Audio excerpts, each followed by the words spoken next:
За бичлэг хэлэх юм ганц юм хэлжээ. Telegram групптэй болсон. Ихэвчлэн Монгол орчуулгатай кинод орж байгаа. Хүссэн киногаа та нар маань үнэгүй үзэх боломжтой болсон шүү. Тэгээ линкийг нь бичлэгний дор байршуулчихсан байгаа. За Нэхэл хатуутай Wednesday сериалын гарсан ангиудын бүгдийн дуустал нь ярихаар зориг шулуудах тэр нэг өдөр ирсэн байна. Хэрвээ марцсан бол өмнөх ангиудын дахиад нэг зэрэг зэрэг баруун дэд болонд гарч байгаа. Жил шихан болчлоо. Тэгээд ер нь хойшлуулаалсан. Яг ярихынхаа үед үзэн дээ гэж утсаар байгаа. Тэгээд 26 оны 2 сарын 17 болжээ. Тэгээд тамаа үнэхээр уучлаарай. Канада хувьд бүгдээ өмнөх season 1-ээс бол дутгааргүй. Ер нь сайн болсон байлаа. Хамгийн сонирхолтой зүйл юу байсан бэ гэхээр Тинг байна. Би л Тингийг ерөөсө бодож байгаа юм лээ. Тинг чи гар штэ тий. Хэрвээ гар явж гинэ гэдэг чинь тэр хин нэгний гар байж таарна да. Гар гарнаасаа төрөхгүйгээс хойш. Тэгээ бодоод байсан чинь хин нэгний гар байх хэвээр. Тэгээд эзнээ нугасаа сизний төгсгөлд гарч ирж илээ. Тэгээ өөр нэг жишээ гэвэл Wednesday Gomez ер нь бол бас л тийм супер чадвартай байсан. Тэгээ тэр чадвараа яагаад хэрэгэлдэггүй вэ? Эсвэл яагаад алдсан бэ гэдэг хариулт нь сизний төгсгөлд байлаа. Үнэхээр сонирхолтой. Үнэхээр л толгой эргүүлсэн бүх юмдаа хариултын 100% таашаал автлаа өгч чадж илээ тийм ээ. Тэгээ таалагдсан. Тэгээ хүлээлтэнд бол үнэхээр хүрч чадсан. Гоё сериал болсон байлаа. Тэнгийн жаргах цаг ирж маникюр хийлгэж байна. Эзэн тэрнийг энэ олон жилийн туршид хайхрахгүй байсныхаа төлөөсийг инхүү төлж байгаа юм. Гомес нөгөө сургуулийн хандивын талаар сураглаж эхлэхэд ягаад ч юм бэ гэнэт ээж рүүгээ залхамаар санагдаад байгаагаа Мартиша нөхөртөө ярьж өгдөг. Гомес мэдээж сайн нөхөр болохоор тэрнийг энэ бодлоос нь салгахын тулд намуухан хөгжмийн аяд бүжиглэх санал тавь. За энэ үеэр Wednesday аав ээжийнхээ өрөөнд ороод нөгөө номоо хайж байна. Мартиша шууд л үнийг нь мэдэрч өрөөнд ороод юу вэ? Энд гүдийн номыг намайг нуун гэж чи яаж бодож чадваа гэхэд нөгөөт нь тоож байгаа ч байхгүй. Хамгийн л хэрэгтэй юм а энд нуудаг үстэй. Гэхэд тэр бол одоо яахтай чамайг л олоосоо гэсэндээ хийдэг байсан байхгүй гэж авдаг. Би найзынхаа үхлийг зүудэндээ харсан. Та надад ээжийн хуваар биш далдыг харах чадварыг багшийн хуваар туслаад өгөөч юм ээ. Wednesday гоё. Охин минь дээ. Зүуд болгон үнэн байх албагүй гэж хэлснэ. Wednesday-гийн шийдэмгийн царайг хараад Мартиша гүдийн номыг ерөн түүнд өгөхгүй байсан дээр юм байна гэдэг дээрээ бат зогсохоор шийддэг. Тэр номыг чи авлаа гэж чиний зовлон л нэмэгдэнэ. Миний үгэнд орохгүй бол их чиг минь хувь тавилан чамайг хүлээж байгаа шүүгээд энэхүү яриад дуустав. Дараагийн өдөр болоход манай Баатар өчигдөр ээжтэйгээ юу ярьснаа Тингтэй хэлцээд сууж байна. Мөрдлөгтөө хэрэглэх гэж авсан галпны утас харин цоочтой байгаад нэг л нэгдэж өгдөг. Энэдэд энэ үеэр эмэгтэй хүн болгонд л тулгардаг түгээмэл асуудал тулгарсан байна. Зугаалгаар явах гээд байхад өмсчмөр хувцас нэгийг хинч нүдэнд нь өртөхгүй байгаа болохоор өглөө өдөр оройн хоол гадуур алхах усан сэлгэд өмсчмөр олигтой юм юу ч байхгүй юм байна гэд гоншгонож байдаг. Энэд энэ зугаалганд сайн найзыгаа дагуулж явах хүсэлтэй байгаа ч Wednesday мэдээж түнд үгүй гэж хариулдаг. Энэхүү ярианы явцад энэд хоёр залуутай нэг дор болцож байгаа нь ил болт. Агнес тэрний хажууд гинэд гарч ирээд Wednesday би чамд туслая л да намайг баруун гараа болгочих гэдэг боловч тэнд үнэхээр сайн туслах байгаа учраас надад зүүн гар хэрэггүй гэд түүнийг орхидог. Нөгөө талдаа амьсан зомби өөрөө буцаад хүрээд ирсэн байна. Fox-ыг харснаар түүний тарих буцаад төлжөөд эхэлсэн байх бөгөөд нөгөөдөг чинь юм мэдэж байснаа гинэ зогсоод хэлд орж байгаа хүүхэд чиг юм ярих гэж оролддог. Нүдний шилд наад чинь юм хэлж чадахгүй тэнэгчтэй гэж хэлээд амжихад зомби ууралсандаа тэрнийг игээд тэл идчихдэггүй. Юужин наад чинь үнэхээр аюултай хүмүүст хэлэх хэрэгтэй гэдэг боловч Fox-ыг үгүй тэр миний найз яасан ч үгүй шүү. Тэрнийг зовоохыг би хүсэхгүй гэд хамгаалаад байна. Галпны оршуулга. Бянка буудлын өрөөнд хэндэж мэддэхгүй нуугдаж байгаа ээжигийн эргэж ирдэг. Тэрний ээжийн ажилтдаг байсан нийгэмлэг нь нэг хэсэг хүч хэрэгжиж байсан ч одоо бол нууран унаж бүх гişүүтэнд үхээд нуугдах нь нуугдаж байгаа нь. Wednesday-гийн мөрдлөг яаж жижээсэн мохор гудам руу орчиход байгаа болохоор Агнес дээр очиж за яах вэ? Чи надаа энэ удаа тусал гэсэн саналыг тавьдаг. Агнес өөрдөг найз охиныхоо тусламжтайгаар Галпны утсыг түүнд нээж өгдөг. Энэ бүхнийхээ хажуугаар бүлтгэрнүүд надад Галпны хэргийн талаар цуглуулсан баримтууд нилээдгүй их байгаа. Би чамд аваад ирсэн гэд бариад зогсож байна. За тэгээ өвгний утсан дээр нөгөө хэрээнүүдэд алуулдаг нөхөр Галпанд voicemail явуулсан байдаг. Яг нэг байшингийн зураг илгээгээд тэр байшинд нь ер нь л бүх нууц хадгалаатай байгаа гэсэн ухааны юм хэлсэн. Wednesday энэ газрын зураг дээрээс нөгөөдхийг нь олоод за сургуулийн явах гээд байгаа зугаалганд ер нь явсан дээр юм байна гэж хэлдэг. Захирал өвгөн сурагчдад зугаалгаа явцад хэрхэн биеэ авч явах талаар нь сануулад тэндээс хөдлөн. Бүгд зорьсон газартаа ирэхэд Fox-ly маш учир битүүлгээр авс жирчгсэн гэлдэрч байд. Wednesday гайхчихсан зогсоотэл нэмэгдээд ээж аавд хүрээд ирэхэн тэр. Майхан саваа сайхан дэлгэцээгээд цайж анах зуртай Gomez охиндоо тэрнийг хүсээд байгаа номыг нь өгч болохгүй юм уу гэж асуухад яасан ч болохгүй. Тэр нь л мó. Бид охиноо алчиж магадгүй хэмээн хариулдаг. Юужин Fox-ly хоёр нөгөө зомбигоо тэдний эзгүүд майхнаас нь гараад явчих бол олж мэддэг зоригтойгоор майхнаа тойруулаад битүү сайлууд хатгасан ард. Яг юужин зомбиг нь энд байгааг мэддэггүй л байсан юм байлаа л дээ. Тэгээ мэдснийгээ дараа Fox-ly тусалдаг. Gomez өдрийн цайд өхүүлж ирсэн байна. Тэнд нь торхооны ийж бүртэл байж байдаг. Тэгснэ далимдуулаад аав нь ер нь майхнуур чинь ороо суучих гэхэд нөгөө хоёр шууд үгүй гэж авдаг. За яг хүүхдүүдэд буруу юм хийж болно. Гэхдээ эд мөрийн байрамд үлдээж огтонч болохгүй шүү. Ялангуяа цогцос гэж хэлээд тэр яваад өгдөг. Сургуулийн захирал за ингэж эхэлцгээе гэхэд л бас нэг өөр нөхдүүд гарч ирсэн ээ. Хэдэн сарын өмнөөс бид нар наад лагерыг чинь захиалчихсан байсан. Та нар одоо эндээс зайлцгаа гэснээр бие биенийхээ дээр гарах гэсэн хоёр захирлын тэмцээл эхэлдэг. Wednesday тэдний дунд гарч ирээд тэмцээн зохиоцгоо. Хин хоцны нэндээ үлднэ гэсэн санал тавихад бүгдээрээ зөвшөөрдөг. За дөрмийн хувьд гэвэл бүгд 2 баг хуваагдана. Баг болон өөрсдийн гэсэн нэг өндөгтэй. Баг дотроо болохоор хамгаалагчид, дайрагчид гэж 2 хуваагднаас. Дайрагчид нь болохоор эсрэг талынхаа өндгийг булааж авна, нөгөөдөл нь эсэргүүцнэ. Өндөг авсан тал дээшээ солиод харваад самхын дээд талд өрсөлдөгчөөс төрүүлж байршуулж чадвал ялагч бол. Тэмцээн эхлэхэд скаутын багийн нэг нөхөр Аяксийн малгайг харвснаар Аякс өөрийнхөө талын хүмүүсийг чулуу болгоод хувиргачихдаг. Скаутууд өрүүлж өндгийг аваад агаарт охио өгөхөд Wednesday нохоонуудаас суллах тушаалыг өгдөг. Энийг өндөг рүү гүйж дөхөж очиход нөгөөдөл нь нулимс асууруулагч өдөөсөн шийдчих. Тэгэхээр Wednesday агаараас дэмжлэг авч зөвгөн нийтийн тусламжтайгаар өндгийг гартаа оруулдаг. Гэхдээ тэр нилээд тоцорч өрсөлдөгчөөс бараг нэг уулын зайтай байна. Wednesday хавцлын ирмэг дээрээ шууд самхын оройроо сум харуулж түүгээрээ дамжиж гулсаж ирээд дайснаа өшөглөж унгаагаад өндгөө дөрүүлж байршуулж чаддаг. Гяс тэмцээндээ ялцгаад Wednesday Алтны байшин руу явах гэж байтал сургуулийн захирал тэрнтэй уулзаад орой ялтаа тэмдэглэж галын хажууд хамтдаа сууцгаах уу гэсэн санал тавьдаг. Мэдээж манай хүн татгалзсан. За нөгөө талд ялагдсан багийн хэд бид ингээд бууж өгнө гэж байхгүй.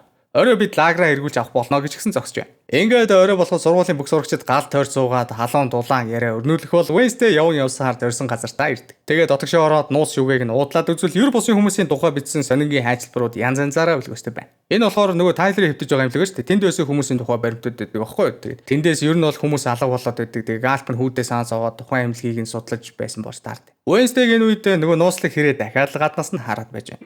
Та бүхэн 21 болон түүнээс дээш насанд хүрсэн бол амар 111 гэсэн промо кодыг хийгээд анхны цэнэглэлтэндээ 150% бонус аваарай. Эрсдлээ тооцоолж ухаалгаар бооцоо тавина гэж найдаж байна. Сайт руу нэвтэрч орох линкийг бичлэгний дор байршууллаа. Танд амжилт хүсье. Энэ бүхний дараа Wednesday сэтгцийн эмнэлэг твтэж байхдаа нас барсан хүмүүсийн буушин дээр ирдэг. Гэтэл манай охины эмээ нас Мартишагийн урилгаар тэнд ирчихсэн байдаг. Эмээ охин хоёр нөгөө чандруудыг нээж үзээд эн чинь амьтны чандар байна гэснээр алга болсон хүмүүс одоо хүртэл амьд байж магадгүй болоод явчихна. Ямар хүн энэ хүмүүсийг үгсэн гэж тэмдэглэснийг мэдхийн тулд Wednesday-гийн эмээ түүнд туслахаар оршуулгын газрыг бүхэлд нь худалдаж яваад охиндоо бэлгэлчихдэг. Үүний дараа манай бадрууд хэн энэ бүхнийг зохион байгуулсныг олж мэднэ. Энэ нь мэдээж эмнэлгийн хуучин дарга Аугуст байна. Тэр одоо өөрийнхөө эмнэлэгт даргын хуваар биш өвчтний хуваар хэвдэж байгаа. Эмнэлгийг сайтар судлахын тулд Wednesday Fester хасаад тусламж хүсэж тэрнийг дотогшоогоо оруулдаг. Яг гажиг харагдуулж байгаа цагдаа нарт бариулж эмнэлэг рүү хөргүүлдэг. Үүнээс хэд хоногийн дараа Wednesday Fester дээр хурж ирээд эмнэлгийн доод талын нууц агуулгах орсноор гажиг хүмүүс дээр туршилт хийдэг нууц лабораторийн тухай олж мэднэ. Нөгөө өгсөн гээд байсан хүмүүс ч тэнд бүгдээр байж байдаг. За энэ бүхний ард хэрэгээр бүхнийг өдөртөд байсан хүн хэн болж таардаг вэ гэхлээр тухайн эмнэлгийн совилогч Judy болж таар. Энэ болохоор эмнэлгийн даргын охин байгаад байгаа байхгүй аавнаас гаж тэгээд нууц чадвартай хүмүүсийн чадварыг энгийн хүмүүст хэрхэн шилжүүлэх талаар туршилт хийж байгаад охин дээрээ болгочихсон. Fester энэ хүүхнийг зогсоохын тулд дэрүүгээр нэг захилгаан тараахад тухайн эмнэлгийн тогонд тасарчихдаг. Яг тэгээ бүх хаалга нь онгоочж байгаа байхгүй бүх хөвчтнүүд сул боллоо гэсэн. Wednesday тухайн камерт байсан нэгэн даруух эмэгтэйд туслахаар шийдэж түүнийг аваад эмнэлгээс гарахаар болно. Энэ үеэр механик зүрхтэй зомби өөрийг нь суллаж тэрүүгээр гүйлдэг хүмүүсийн тархийг болон эмчийнхээ тархийг идчихдэг. Зомбигийн дурсамж багаар сэтэрч хуучин эмнэлгийн дарга тэр хурч ирээд сайн уу хуучны хандман гээд тэрнийг хараад. Үүнийхээ дараа тэр нөгөө жүдэгчсэн олж очоод амийг нь бас тасалдаг. За тор нийлэн хувьд гэвэл өөрийнхөө бяцхан зэвсэг болох Тайлерыг суллах гээд ирчихсэн байна. Гэхдээ тэрнийг инжиг таслах тэр мөч нөгөө мангас жинхэнэ төрөхөд таниулж би хизээч чиний боолт байгаагүй. Чи андуураад байна гэд хөөрхөн эмэгтэйг хан руу саваад яг л ялаа шиг алчдаг. Энгснийгээ дараа хаад Wednesday-г олж очоод хэсэг харж байснаа цонхоор үсэртэл нь алгадаад өөрөө тэндээс зүгтдэг.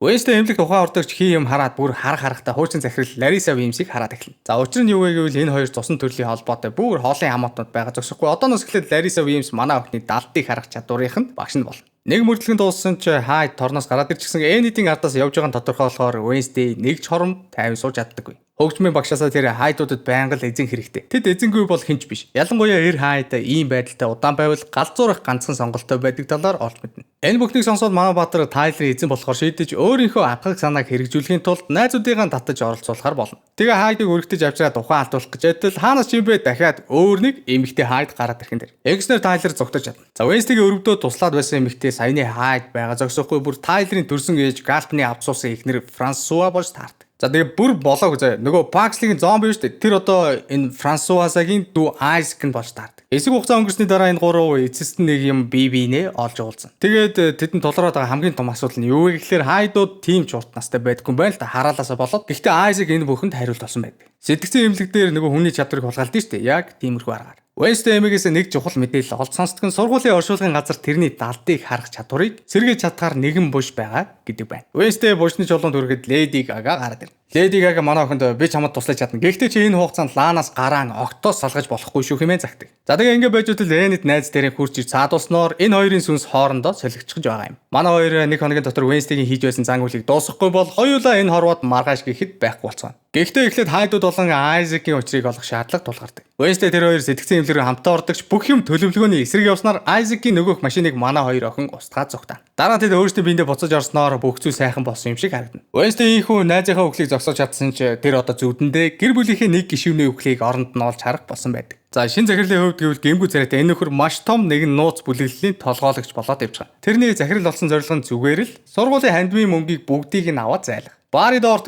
Бянкаг үргэлжлүүлэн дарамтлаж Wednesday-гийн эмээг түүгээр ховстуулсан бүх эд хөрөнгийг нь сургуульд танилцуулж чаддаг. Манай охин энэ бүхнийг холоос харангаа эмээн хизээж бүх насаараа цуглуулсан хөрөнгөө зүгээр нэг ингээд туугаа тавьчих хүн биш болохоор Бянкаг сэрдээд эхэлдэг. Яг тэгээ энэ болтол нилээд юм болно л доо. Тэгтээ эцэст нь сургуулийн захирлын жинхэнэ дүр төрхийг тэд илчилж чаддаг. Баари доорт баригчаад бууж өхийг октоос үсдэг гэж эцэст нь ингээд сөргөөцөлдснийхөө хариуд амь насаараа төлөөсөлдөг. Энэд бүтэн сар гараагүй байхад нохоо гэж чон олоод төврээд эхэлдэг. Тэдний багш хэрвээ чи сар гарах төдий л хувраад байгаа бол альфа төрлийн чон байна гэсэн. Энэ нь маш ховор төрөлтөө гэхдээ хамгийн хүчтэй чон. Бас нэг юм байна. Чи бүтэн сартай шөнө чон болж хувирхан бол үлдсэн амьдралдаа буцаад хизээч хүн болж чадахгүй. Айгаад байх юм байхгүй л те чи зүгээр л тайван хувирахгүй байхдаа л анхаар гээд түүнийг орхидог. Энэ олон өмөрсөн үйл явдал донд Айзек Пакслиг хулгайлж байгаа. Wednesday-гийн эцэгийнхээ 30 жилийн өмнө үнэн хэрэгтээ юу тохиолдсныг охиндоо ярьж өгдөг. Айзек Гомес хоёр үе зайгүй найзууд байж л та. Тэгээд Айзек эгчийнхээ хайд болдог чадварыг нь өөрийнхөө зохион бүтээсэн төхөөрөмжийн тусламжтайгаар салгах гэж байсан билээ. Мэдээж энэ аврах том машинд нь захилгаан их усүр хэрэгтэй байсан болохоор Айзек сайн найз Гомесийн хуурж авчраад сандал дээр суулгачихсан байдаг. Гомес яг захилгаан гаргахад супер чадвартай байсан билээ тухайн үед. Мартиша амжиж ирж тэрнийг авраг бол манай хүмүүдэд өгчихсэн байх байсан байгаа байхгүй. Гомес энэ явдлаас амьд гарч чадсан ч ямар чадваргүй болсон байдаг. За тэгээ Айзек дэлбэрэлтэнд нас орсноор Гомес Мартиша хоёр тэрнийг нөгөө модны дор аваачаад буурчихсан юм билээ. Wednesday Тинги дагуулад Айзекийг барьж авахаар нөгөө модны дор хурж ирдэг. Тэгтэл үнэхээр сонин нэг зүйл болдог нь Тинг үнэн хэрэгтээ Айзекийн баруун гар байсан болж таар. Тэгээ тэр өөрийнхөө гарыг буцаагаад ойчхож байгаа юм. Дараа нь Айзек Wednesday-г барьж аваад хуучин хэвдэж байсан нөхөндөө хөөрхөн охиныг булаад орхидог. Энэ бүх үйл явдлыг холоос харж байсан Агнес тусламж дуудахаар тэндээс олдог. Өнөөдөр бүтэн сартай шүн байсан ч гэсэн Энэд энэ бүхнийг сонсоод буцаад хизээж хүн болохгүй гэдгийг мэдэж байгаа ч биеийн барьж дийлэлгүй чон болон хувирч Wednesday-г эсэн бэнд гаргаж ирдэг. Хамгийн сайн найзыгаа тэр аварч чадсан ч золиос нь хүний амны дайтай байсан болохоор Энэд тэндээс зүгтаадаг. Адамсын гэр бүлийнхэн Айзекийн байж болох хамгийн найдвартай газар бол нөгөө хараал эзэн цамхаг гэдгийг бүгдээрээ сайн мэдэж байна. Тэнд эрдэмтний бүх тоног төхөөрөмж яг хэвэндээ байгаа болохоор ганц дутагдаад байсан зүйл нь довчлуур дарах хүн хэрэгтэй байсан байгаа юм. Айзек Пакслиг сандал дээр суулгаад эгчийнхээ чадварыг тэрнээс салахыг оролдогч Франсуаза миний оронд миний хүүг авраад өгөх хэмээн гуйд. За Айзек яагаад эгчигээ гээд байгаа вэ? Гэхдээ хайдууд богино наслаг гэсэн чинь эгч нь одоо баг өнөө маргашгүй болчиход байгаа байхгүй. Тиймээс л тэр эгчигээ авч үлдэх гээд байгаа юм. За Тайлер өөрийнхөө чадвараа салахыг огтос хүсэхгүй байгаа ч тэрний хүчээр Пакслигийн нөгөө тал суулгачихдаг. Энэ үед Адамсын гэр бүлийнхэн яг зөв цагтаа хүү дээрээ хурж ирж чадна. Wednesday Тайлерыг хорохгүй байгаар шийдэж X найз залуугаан сулчихдаг. Ингэснээр ээж хүү хоёрын хооронд тулаан болж ээж нь дээвэр дээрээ сунна. Дөрвөлөө босон Адамсынхан Айзекийн эсрэг тулдаж байгаад яг ялагддгийн таван дээр Тинг буцаж ам ороод эзнийхэн тушаалыг эсэргүүцэж тэрний механик зүрхийг нь суглаад гаргаад байна. Хоёр дахь хичээлийн жил ийхүү дахиад л адал явдал дүүрэн байсаар дуусахад хүүхдүүд бүгдээрээ гэр гэрлүүгээ харьцаадаг. Дуу хөгжмийн багш Тайлер тэр хурж ирээд би зөвхөн хайдууд амьддаг газрыг мэднэ. Чи тэнд тайван амьдарч болно гэж хэлээд тэрнийг дагуулад явдаг. Нөгөө талд харин Лариса Вимс Wednesday Мартиша хоёртой салгахс хийгээд миний ажил дууслаа. Чи маш их зүйлийг сурсан гэд яваад. Wednesday зуны амралтаараа Фестер ахыхаа хамтаар өөрийг нь аварсан Энидийг хайж болохоор шийддэг. Мартиша охинтойгоо эвлэрсэн болохоор өөрийнхөө ихчийн өдрийн тэмдэглэлийг Wednesday-д бэлгэлдэг. Манай охин замдаа нөгөө дэвтрийг нь уншихсан явж байгаа дахиад л талдыг хараад эхэлнэ. Тэрний энэ зүүдэнд Мартишагийн ихч амьд байх бөгөөд эмээн охиноо өөрийнхөө доод давхар цоожилчихсан байж байдаг. Зэг энэ түрээд нэхэл хатуутай бүтэн жил нэхүүлсэн бүтэн жил нэгсэн сериал дуусч байна. Бичлэг таалагдсан бол лайктаар subscribe хийгээрэй. Дараа уулзтлаа. Түр баяртай. Өнөөдөр Telegram групптэй нэгдэрэй за.